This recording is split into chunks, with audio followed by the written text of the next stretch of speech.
हमारे YouTube channel को subscribe करिए, सब्सक्राइब बटन में क्लिक करके, और इसके बाद जो दी गई है नोटिफिकेशन बेल में क्लिक करिए। और हमारे चैनल में दिए गए जितने भी वीडियोस हैं और जो भी नए वीडियोस अपलोड होते हैं उसकी जानकारी आपको लगातार मिलती रहेगी। आज हम देखने वाले हैं व्हाट इफ एनालिसिस के अंतर्गत, जो कि डेटा टैब में डेटा टूल्स ग्रुप के अंतर्गत आता है। इसके अंतर्गत हम देखने वाले हैं व्हाट इफ एनालिसिस के अंतर्गत गोल सीक ऑप्शन का यूज़। तो देखिए, गोल सीक ऑप्शन का यूज़ क्या होता है। यदि आप यहाँ पर कर्सर लेके जाएंगे तो आपको गोल सीक का यूज़ भी ये यहाँ पर स्क्रीन टिप में दिखाई देगा। ये देखिए, यहाँ पर लिख रहा है, ये देखिए इसके 3rd नंबर पर आप देखेंगे। ठीक है, ये देखिए सिनेरियो के बाद goal seek will find the right input when you know the result you want. Goal seek मतलब आपका जो गोल है, जो लक्ष्य है, उसको ढूंढने में आपकी मदद करेगा। किस प्रकार के गोल की? जो भी आप एक्सेल में डेटा एंट्री कर रहे हैं, उस डेटा एंट्री करते समय यदि आपको कोई निश्चित इनपुट की वैल्यू चाहिए तो वैसे ढूंढने में गोल सीक कमांड आपकी मदद करेगा। चलिए इसे उदाहरण से हम आसानी से समझ लेंगे। तो गोल सीक को उदाहरण के द्वारा समझने के लिए हमने EMI कैलकुलेट करने का एक्सेल में छोटा सा देखिए डेटा तैयार किया है। मान लीजिए कार हम किसी कंपनी से खरीद रहे हैं जिसकी प्राइस है 5 लाख रुपए, जिसमें हमने डाउन पेमेंट कर रहे हैं। शुरुआत में जो पेमेंट दी जाती है वो हम कर रहे हैं 1 लाख रुपए, और 5 साल तक के लिए यदि हम उस कार को जो है फाइनेंस कराना चाहते हैं, जिसका इंटरेस्ट रेट है 15% पर ईयर, तो इसकी EMI किस प्रकार से कैलकुलेट होगी? तो EMI कैलकुलेट करने के लिए हम यहाँ पर PMT फंक्शन का इस्तेमाल करेंगे। तो देखिए, हम यहाँ पर आपको PMT फंक्शन के बारे में भी बता देते हैं, और PMT फंक्शन का यूज़ करने के बाद इसमें आएगा गोल सीक कमांड का यूज़। तो यहाँ पर हमने लिखा PMT फंक्शन। तो PMT फंक्शन का यूज़ एक्सेल में यह एक फंक्शन है जिसका यूज़ करके हम EMI को बड़े आसानी से कैलकुलेट कर सकते हैं।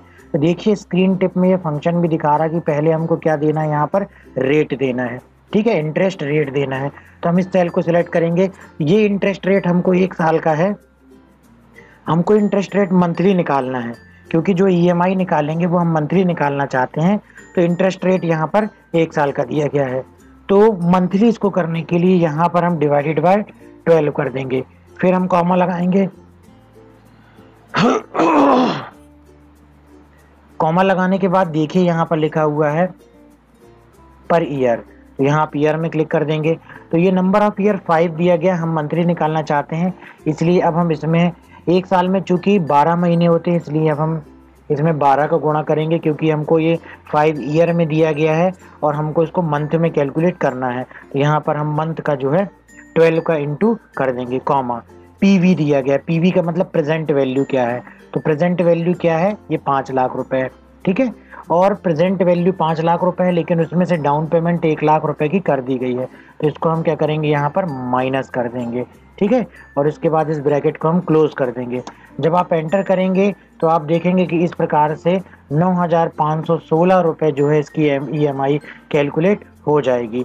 जब आप यदि इसको कैलकुलेट करते हैं तो हो सकता है इस प्रकार से आपको इसमें डॉलर दिखाई दे और दशमलव के बाद जो है 2 अंक दिखाई दे। तो इसे कैसे सुधारना है, इसको सिलेक्ट करना है। नंबर टैब में आप यहाँ पर देखिए जाकर के डॉलर में आप जो है जाकर के यहाँ पे कॉमा स्टाइल में क्लिक कर देंगे, ये डॉलर यहाँ से हट जाएगा। और यहाँ पर देखिए ये ऑप्शन दिया गया है डिक्रीज डेसिमल का। जैसे इसमें 2 बार क्लिक करेंगे तो डेसिमल डिक्रीज हो जाएगा। तो 9,516 रुपये हमारी EMI बन रही है।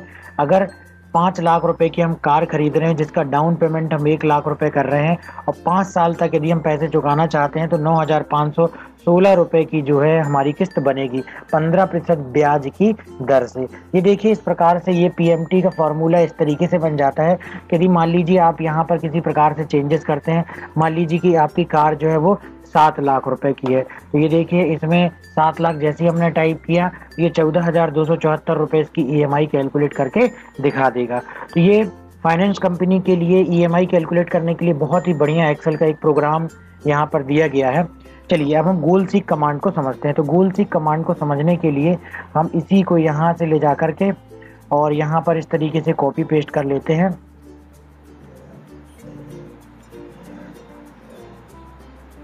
ठीक है, इसको हमने इस तरीके से कॉपी पेस्ट कर लिया है।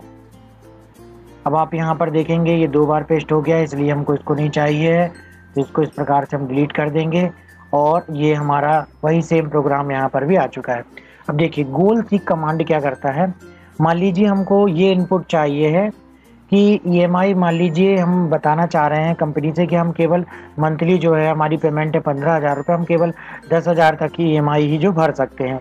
तो इसमें किस में चेंजेस करने पड़ेंगे वो गोल सीक कमांड आपको ढूंढ के देता है। ठीक है, तो यहाँ से ईएमआई अभी हम यहाँ पर डिलीट कर देते हैं और उसके बाद देखिए अब हम यहाँ पर गोल सीक कमांड का इस्तेमाल करेंगे। तो गोल सीक कमांड का इस्तेमाल करने के लिए हम डेटा टैब में जाएंगे, व्हाट इफ एनालिसिस के अंतर्गत गोल सीक ऑप्शन को यहाँ पर सिलेक्ट करेंगे। अब देखिए यहाँ पर आ रहा है सेट सेल। सेट सेल का अर्थ होता है कि कहाँ पर आपका आउटपुट दिखाना है। तो यहाँ पर हम आउटपुट देखना चाहते हैं, इसलिए सेट सेल में हम इस ऑप्शन को सिलेक्ट करके रखेंगे। टू वैल्यू, टू वैल्यू में क्या करना है हमको, यहाँ पर हमको 10,000 रुपये की मान लीजिए हम जो है केवल ईएमआई बनाना चाहते हैं, तो टू वैल्यू में हम यहाँ पर 10,000 रुपये टाइप करेंगे। बाय चेंजिंग सेल मतलब आप किसे चेंज करना चाहते हैं, तो इसमें आप कुछ भी सिलेक्ट कर सकते हैं। चाहे तो आप डाउन पेमेंट भी सिलेक्ट कर सकते हैं, यदि आप नंबर ऑफ ईयर बढ़ाना चाहते हैं तो उसे भी सिलेक्ट कर सकते हैं। चलिए हम डाउन पेमेंट को शुरुआत में बढ़ा के देखते हैं। तो उसके लिए इस बटन में क्लिक करेंगे और डाउन पेमेंट को हम यहाँ पर सिलेक्ट करेंगे।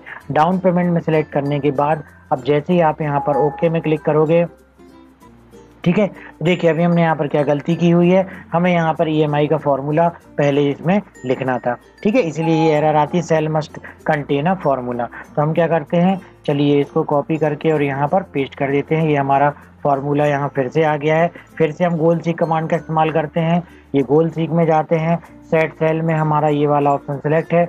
टू वैल्यू में हम कितने की चाहते हैं, 10,000 रुपए की हम ईएमआई चाहते हैं। बाय चेंजिंग सेल हम डाउन पेमेंट चेंज करना चाहते हैं। ठीक है, और उसके बाद हम जैसे ही ओके करेंगे तो देखिए यहाँ पर आ गया कि हमें डाउन पेमेंट जो है वो इतनी करनी पड़ेगी लगभग। इसको यदि आप इसका देखिए हम होम टैब में जा करके और इसका डेसिमल डिक्रीज कर देते हैं, ये देखिए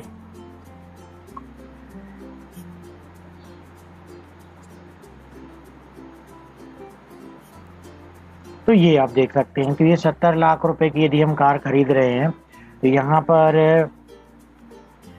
70 लाख रुपए की कार खरीदने के लिए हमें यदि 10,000 रुपये की मान लीजिए किस्त बनाना तो हमें 11 लाख रुपए जो है वो डाउन पेमेंट करनी पड़ेगी।